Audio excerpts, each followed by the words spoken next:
We need to find a good place for an ambush. Perhaps behind Carey's cabin, near the window.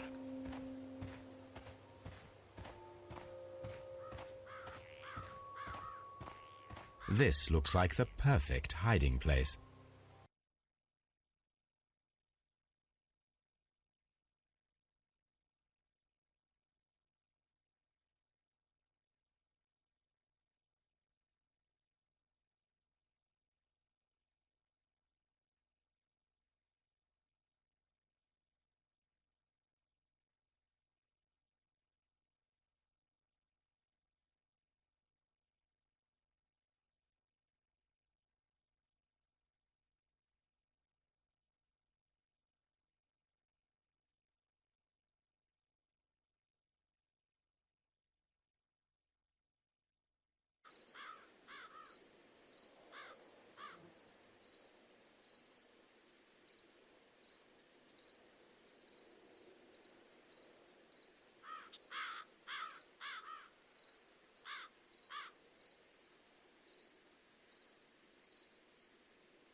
Shh! Did you hear that?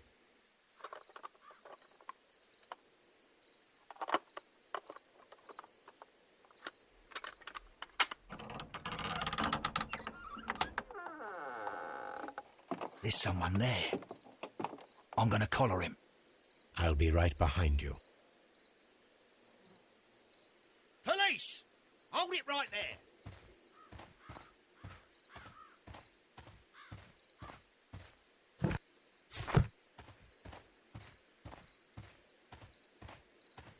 Mr. Holmes, come and see what we've caught in our net.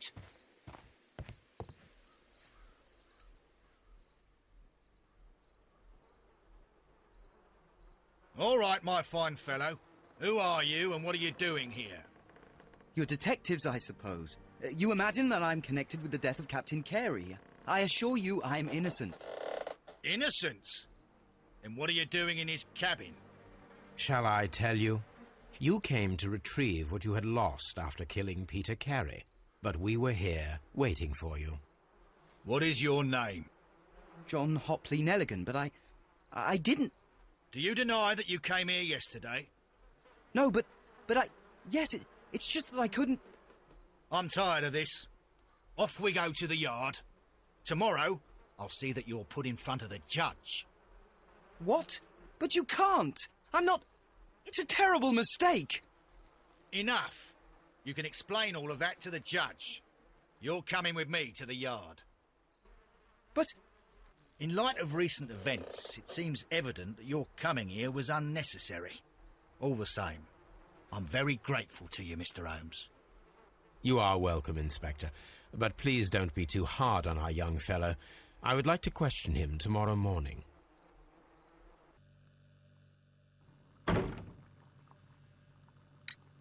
Does this notebook belong to you? Yes. But where did you find it? I did not know... I thought I'd lost it at the hotel. What do these abbreviations mean? Oh, no. I beg you, I can't. If I told you, it would only make things worse. But I will find out eventually, Mr. Nelligan.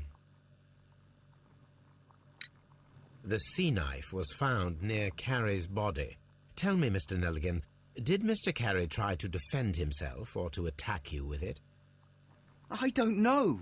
I didn't kill anyone.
Well, I will see you soon, young man. Please, let me go. I'm innocent.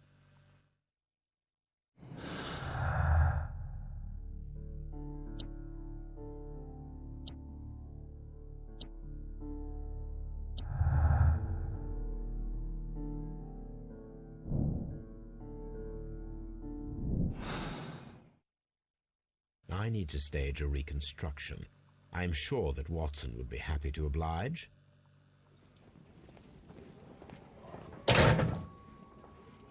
These are the suspect's belongings. The notebook that we found on Peter Carey's cabin floor. A pocket knife. It was used to force the door of Peter Carey's cabin. A handkerchief with the initials JHN.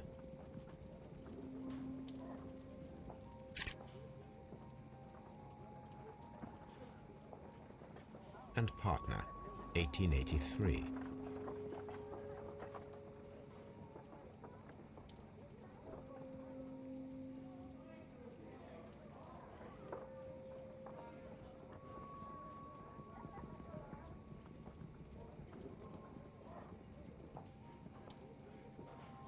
From R. Dawson.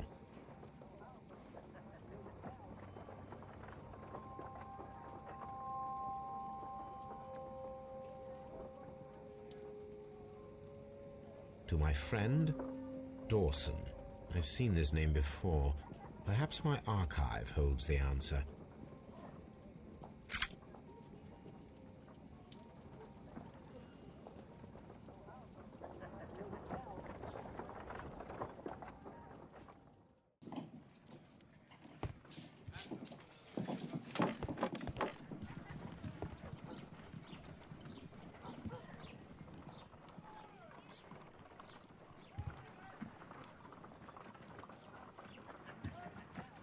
A spot of whaling, Watson. Would you care to take part? Are you serious? No, but we do need to clarify what happened on the night of Black Peter's murder. A reenactment, then? Is something bothering you? The sailor's knife, Watson. Why was it on the floor? Peter Carey attempted to defend himself? It is possible. But if that is the case, then it alters many things. I don't quite follow you. Tell me, my friend, what is the animal closest to man, morphologically, I mean? Ah, I see what you're getting at, Holmes. You asked me that once before. On the Ripper case, I believe. Do you want to slit some more pigs' throats? No. Thank goodness for that. I wish to impale one with a harpoon. Wonderful. Watson, let us pay a visit to our butcher friend in Whitechapel. We require the carcass of a well-fed pig. And the harpoon? One of the harpoons on the wall of Black Peter's cabin should do quite nicely.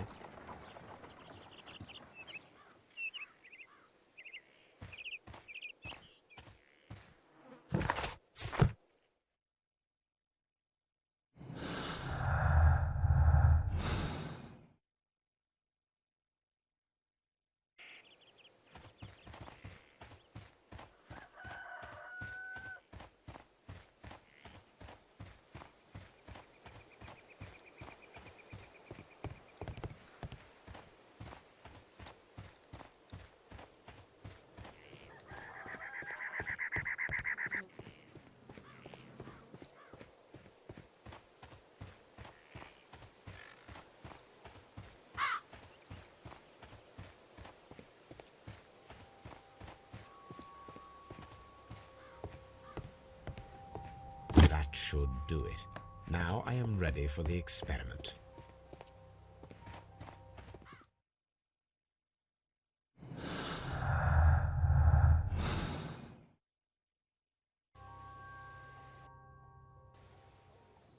Well, here we are in the preparation room. I can't say that I like the smell of it much. What do you intend to do? To indulge myself in a little experiment. The challenge of lancing a pig's carcass with a heavy harpoon. A little experiment? Stand aside, Watson. This might be dangerous. I am not well practiced in this exercise. Yet. Holmes, you should aim for the mark in order to perform the most reliable test.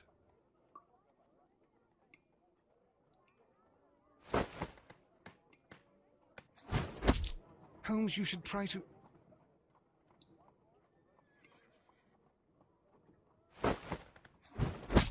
The harpoon has struck the body, but with insufficient strength to pierce it straight through.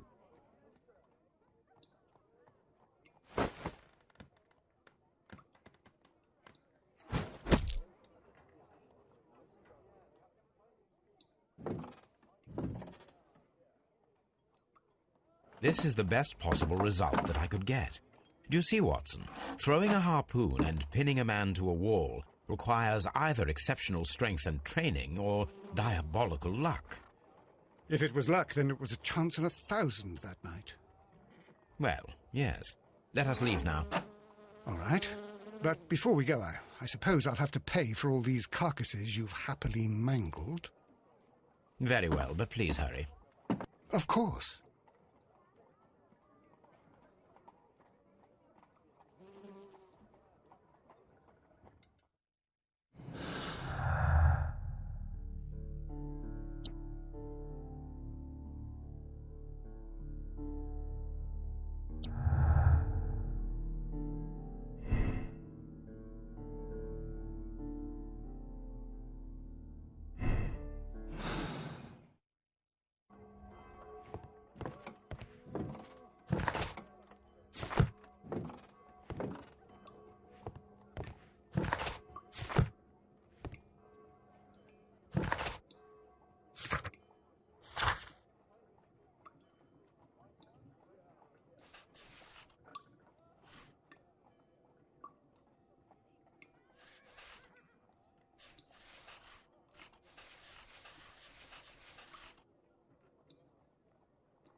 Locked.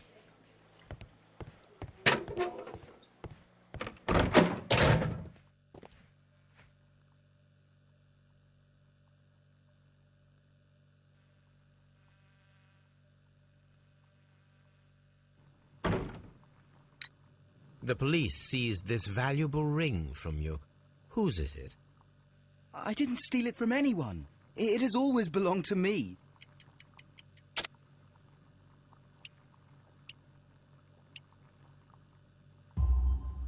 The ring's date of engraving is many years ago. You would have been a child then, hardly in any position to receive such an item from a partner.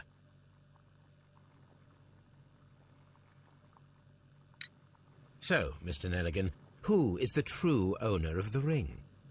The ring is mine.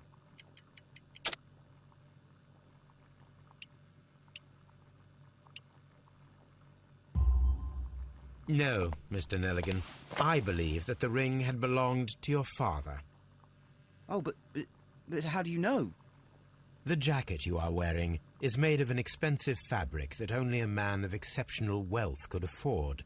You do not seem to me to be a rich man, Mr. Nelligan. Furthermore, the garment is ill-fitting.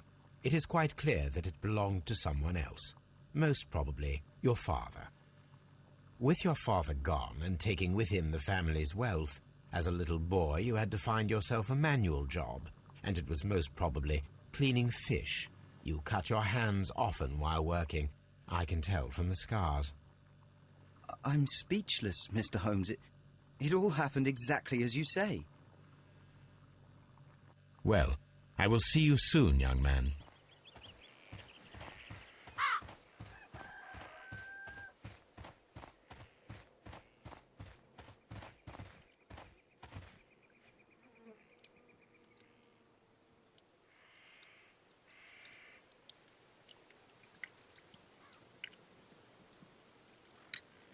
Is this your husband's tobacco pouch?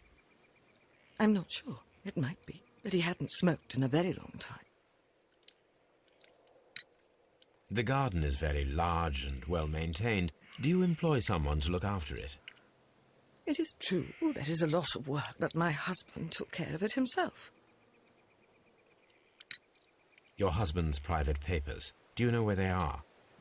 There was a small tin box, barely larger than a book. He kept his papers there. It should be somewhere in his cabin. Thank you, madam.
These boots don't match the footprints.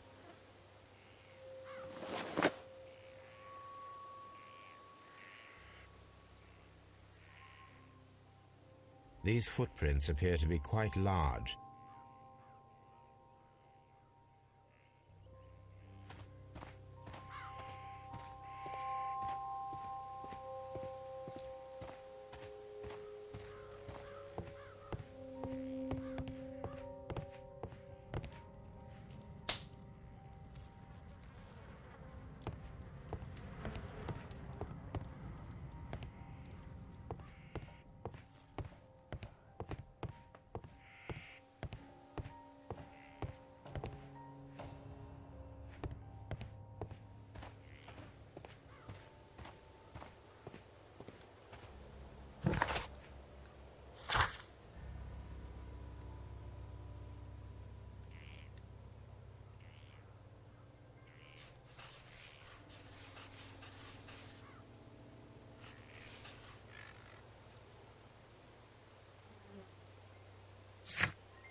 Madam Barbara says that my heart plays a